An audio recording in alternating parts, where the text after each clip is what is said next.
இன்றைய 5 முக்கிய செய்திகள் உங்களுக்காக. நாடாளுமன்ற சிறப்புரிமை குழுவின் முன்னிலையில் பொய்யுரைத்ததாக குறிப்பிடும் வழக்கில் குற்றவாளி என தீர்ப்பளிக்கப்பட்ட பிரீத்தம் சிங்கிற்கு 14,000 வெள்ளி அபராதம் விதிக்கப்பட்டுள்ளது. ஒவ்வொரு குற்றச்சாட்டுக்கும் சிங்கிற்கு 7,000 வெள்ளி அபராதம் விதிக்கப்பட்டது. மேம்பட்ட எதிர்காலத்திற்கு ஒன்றிணைந்து முன்னேறுவோம் என்ற கருப்பொருளில் பிரதமரும் நிதி அமைச்சருமான திரு லாரன்ஸ் வாங்கின் வரவு செலவு திட்ட உரை அமையும். மெரினா பே சாண்ட்ஸ் சிங்கப்பூரில் உள்ள அதன் சூதாட்ட வளாகத்தை பெரிய அளவில் விரிவுபடுத்த திட்டமிட்டுள்ளது. அதற்காக இதுவரை இல்லாத அளவுக்கு 12 பில்லியன் சிங்கப்பூர் வெள்ளியை அது கடன் பெற்றுள்ளது.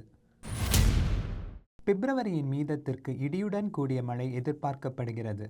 அன்றாட அதிகபட்ச வெப்பநிலை பெரும்பாலான நாள்களில் 33 டிகிரி செல்சியஸுக்கும் 34 டிகிரி செல்சியஸுக்கும் இடைப்பட்டிருக்கும்.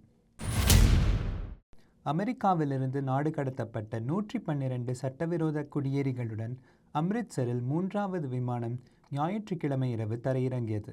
இதுபோன்ற மேலும் செய்திகளை உடனுக்குடன் தெரிந்து கொள்ள தமிழ் முரசு செயலியை பதிவிறக்கம் செய்யுங்கள். தமிழ் முரசுக்காக ரவிசிங்கானம்.